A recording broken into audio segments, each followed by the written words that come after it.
Annika and Ria were two sisters with dreams bigger than their small town, but a single invitation promised them a life-changing night in New York, and instead led them straight to a calculated and deadly trap. The sisters grew up in a modest neighborhood where life followed the same slow rhythm every day. Narrow streets, aging houses, and the sound of morning prayers shaped their childhood. Their parents worked tirelessly, believing education was the only escape from a future filled with struggle. From an early age, both sisters understood that survival required discipline, patience, and sacrifice. Annika, the elder, was quiet and practical, always thinking ahead. Ria, younger by 3 years, carried a restless energy and believed the world held something greater for them beyond the familiar walls of their town.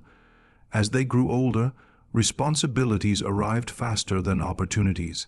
Annika took a job at a small accounting office, spending her days balancing numbers for businesses that barely survived. Ria worked in digital marketing for local shops, teaching herself skills online during late nights. Their incomes covered household needs but left little room for ambition. Still, the sisters shared one powerful dream: to build something of their own and leave their old life behind. Every evening, they talked about ideas, savings, and the possibility of a breakthrough that could change everything. That breakthrough appeared on an ordinary afternoon. Annika opened her email during lunch and noticed a message marked urgent. The sender's name was unfamiliar but impressive, associated with a private investment group.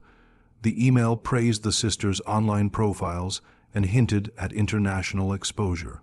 It invited them to an exclusive networking party in New York, hosted by a millionaire known for discovering hidden talent from developing countries. The words felt carefully chosen, respectful, and promising.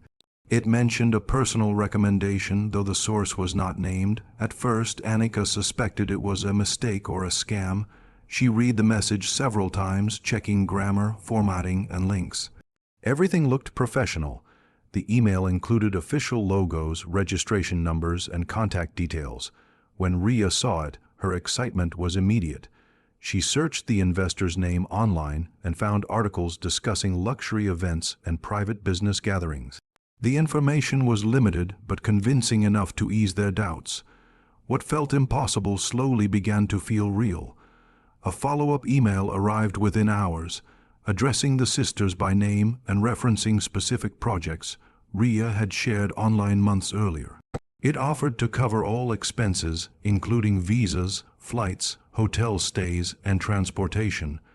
The message emphasized privacy and exclusivity, explaining that the party guest list was kept confidential for security reasons. The idea of secrecy made the invitation feel even more prestigious. They were asked to respond within 24 hours. The sisters spent the night debating. Annika worried about safety, distance, and the sudden nature of the offer. Ria saw it as a once-in-a-lifetime chance. By morning, the decision felt inevitable. They replied with cautious optimism. Within minutes, a confirmation arrived, followed by official travel documents and a detailed itinerary.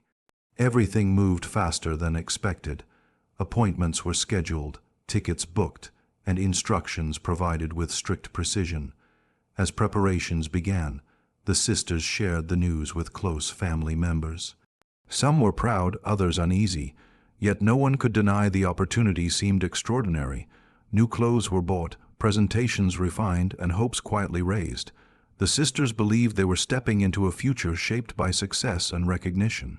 They did not know that every detail, every email, and every promise had been designed long before they ever opened their inbox, leading them toward a destination that had nothing to do with dreams and everything to do with deception. New York felt overwhelming the moment the sisters arrived. The airport alone seemed larger than their entire neighborhood back home. Everything moved fast, from the people walking with purpose to the flashing screens announcing flights from every corner of the world. Despite the exhaustion of travel, excitement kept them alert. A private driver met them exactly as promised, holding a placard with their names printed neatly. The car was clean, silent, and professional, reinforcing the feeling that they were being taken seriously. Their hotel stood in the heart of the city, a tall glass building surrounded by busy streets and glowing billboards. The lobby smelled of polished marble and expensive perfume. The receptionist already had their details, keys prepared, and instructions ready. The room overlooked the skyline, offering a view they had only seen in movies. For the first time, Annika allowed herself to believe that the invitation was real and that their lives might truly change. Over the next 2 days, the sisters followed the schedule sent to them. Mornings were free, while evenings were reserved for preparation. They explored nearby areas, taking in the noise, the crowds, and the constant energy of the city. Every corner felt alive. Ria took photos, imagining how this story would sound when told back home. Annika remained more reserved, quietly observing patterns and details, still searching for anything that felt out of place. They spent hours refining their business idea, adjusting numbers and simplifying explanations. They believed the party would be crowded with influential people, leaving little time to make an impression. Every detail mattered. The instructions they received were precise. They were told what to wear, when to be ready, and how the evening would unfold. Still, one thing remained unclear: the exact address of the party. The location, they were told, would be shared on the day of the event for security reasons. The explanation sounded reasonable. Wealthy people valued privacy, and exclusive gatherings often avoided public listings. Yet the absence of basic information made Annika uneasy. She searched quietly, attempting to find any reference to the estate or the host. Nothing appeared. There were no public photos, no social media mentions, and no previous guest reviews. The Millionaire seemed to exist only through curated articles and carefully controlled sources.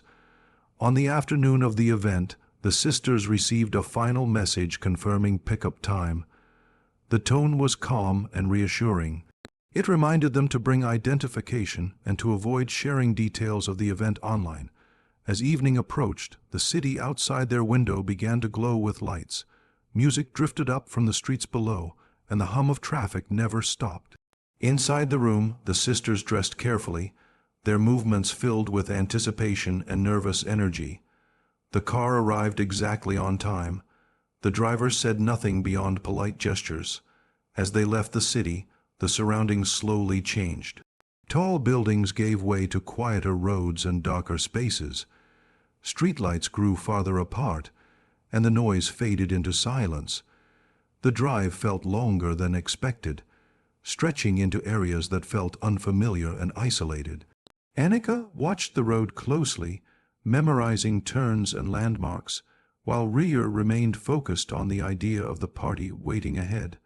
When the car finally slowed, tall iron gates emerged from the darkness. Beyond them stood a large estate, barely visible, its outline sharp against the night sky. The gates opened without hesitation, and the car passed through. As they stepped out, the car pulled away almost immediately. There was no music, no visible staff, and no signs of celebration. The estate stood still, lights glowing faintly behind large windows. The silence felt unnatural. The sisters exchanged uneasy glances, but the thought of turning back never fully formed. They walked toward the entrance, believing they were simply early, unaware that the city they had admired moments ago was now impossibly far away. The air near the entrance felt colder than expected, as if the estate itself rejected warmth. The path leading to the door was wide and perfectly clean, yet it showed no footprints, no signs of recent activity. Decorative lights lined the walkway, but they glowed weakly, casting long shadows that stretched across the ground. The building ahead looked impressive but lifeless, more like a display than a place meant to host people. Every step forward increased the sense that something was wrong. Security cameras were mounted high on the walls, their lenses pointed directly toward the entrance. They followed movement with silent precision. Annika noticed them immediately and slowed her pace, scanning the area for guards or staff.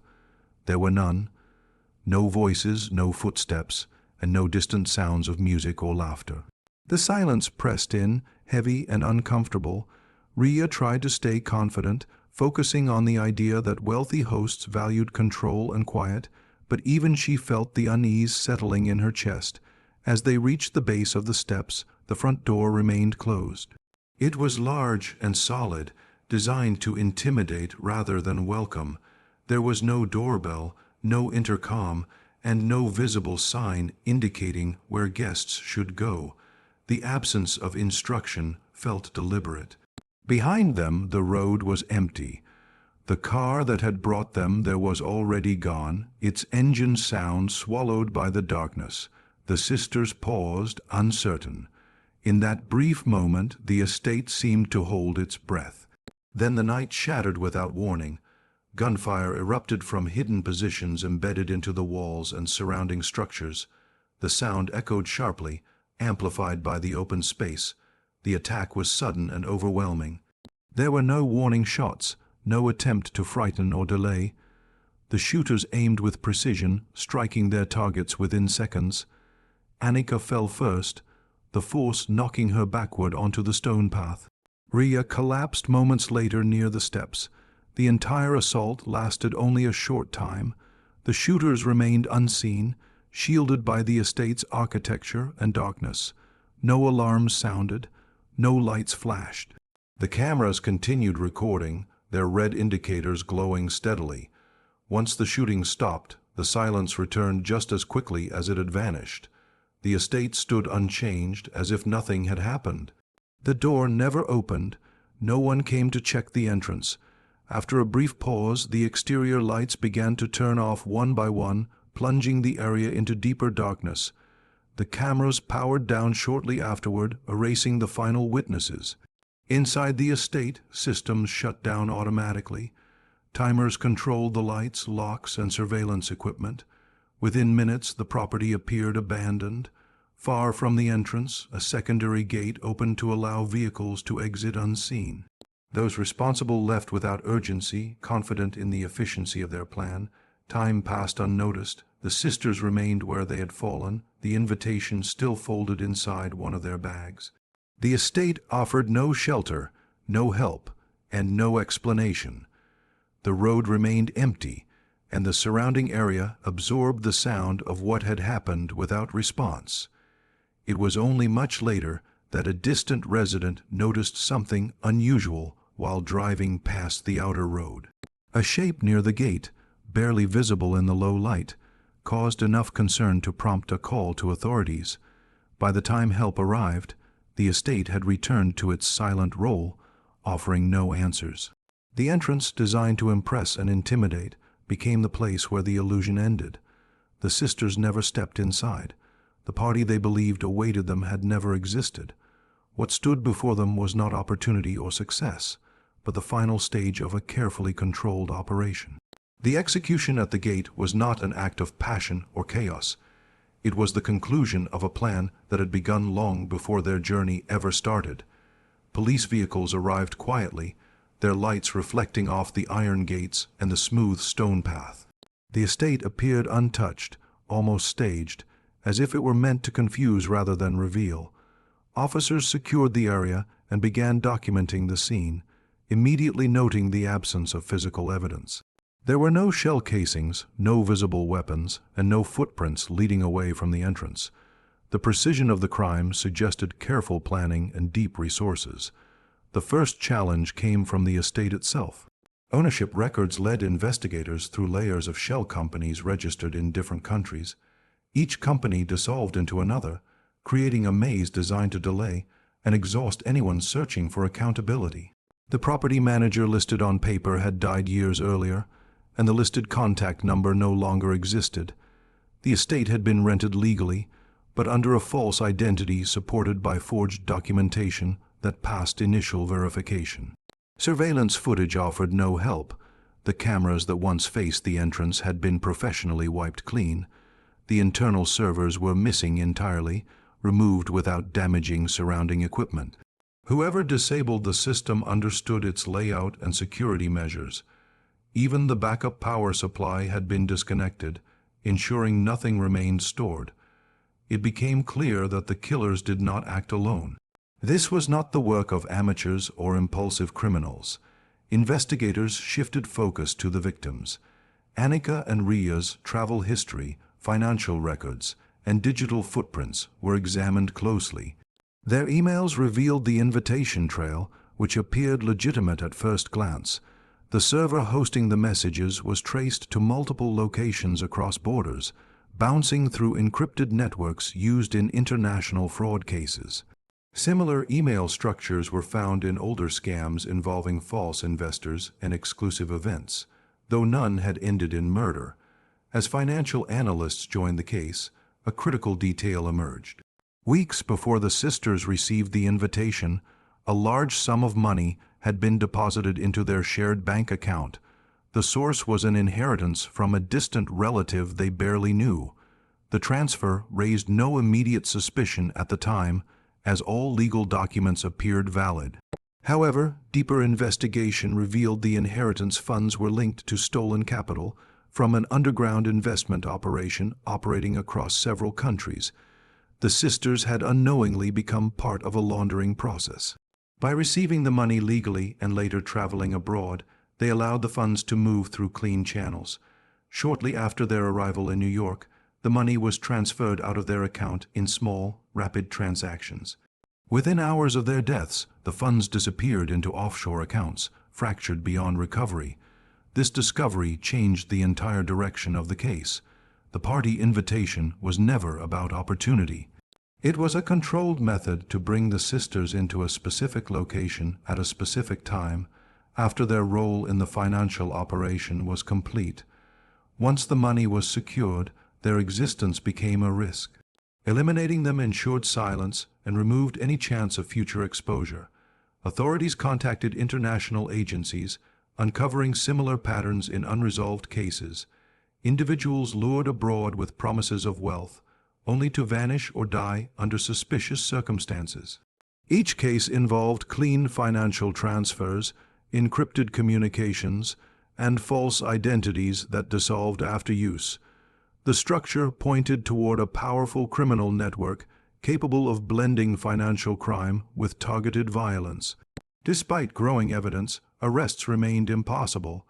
Jurisdictional boundaries slowed cooperation, and key suspects existed only as digital shadows. Every lead ended at a dead server, a closed account, or a fabricated name. The investigation continued, but momentum faded as months passed without breakthroughs. Eventually, the case was classified under international financial crime linked to organized execution. The estate was released back to its owners, the evidence archived, and the file marked unresolved. Officially, no millionaire existed. Unofficially, investigators understood the truth but lacked the proof to bring anyone to justice. What remained was a carefully erased crime, hidden behind money, technology, and silence. The discovery about the inheritance transformed the investigation, casting the tragedy in a new and chilling light. What initially appeared as a senseless, random act of violence now revealed itself as the calculated end of a complex financial operation. Authorities traced the funds back to a distant relative of the sisters, a person they barely knew, whose sudden wealth had been a clue disguised as fortune. That relative, unknown to the sisters, was entangled with an underground network that specialized in laundering stolen money through unsuspecting intermediaries. The sisters had unknowingly become pawns in a game that valued profit above life. The pattern of the crime became painfully clear.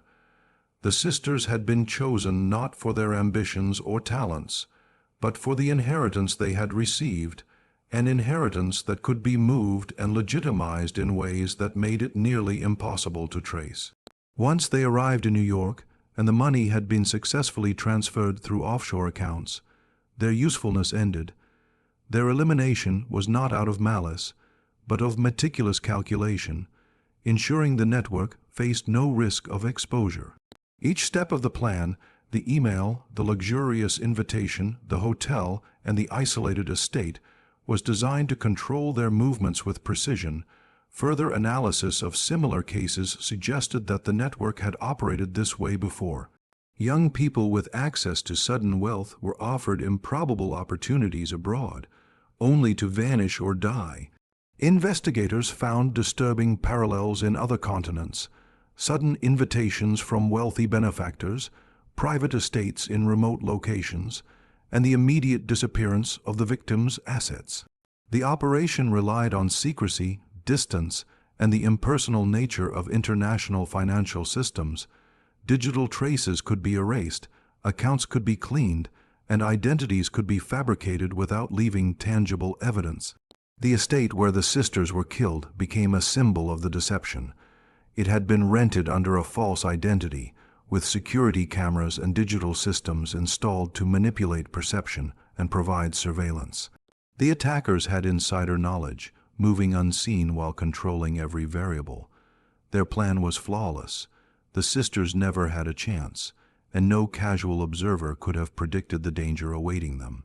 It was a crime that combined wealth, technology, and cold-blooded calculation, leaving only questions behind. Investigators faced frustration and limitations. Cross-border legal challenges slowed cooperation, and most leads dissolved into anonymous accounts or untraceable shell companies. The perpetrators were ghosts, living behind encrypted networks, financial anonymity, and falsified documents. Law enforcement understood the method and motive, but evidence remained intangible, leaving the case officially unsolved.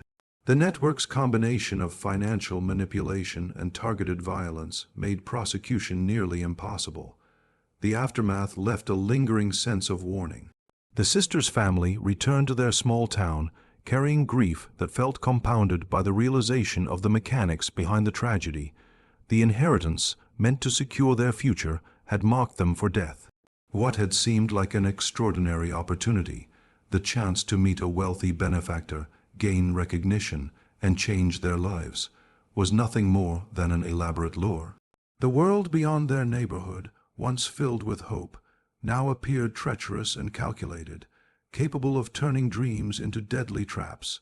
Today, the estate sits empty, its gates locked and uninviting. The email that initiated the chain of events has vanished, erased from servers and memory alike. Yet the story of the sisters endures, told through fragmented reports, investigations, and the warnings embedded in their journey. What seemed like promise was carefully crafted peril, a stark reminder that wealth, opportunity, and chance can be weaponized. Their deaths were not the result of random misfortune, but of a deliberate and intricate plan executed with lethal precision. The case remains a chilling example of how easily innocence can be exploited, and how the pursuit of opportunity can sometimes lead to the most unimaginable danger. In the end, what remains is the stark lesson: not all invitations are meant to open doors. Some are designed to close lives. The sisters' story lingers as a cautionary tale, a reminder of the shadowy intersections between ambition, trust, and greed. The world they stepped into was not one of celebration but of silent calculation, and the consequences of that step echo far beyond the gates where it all ended.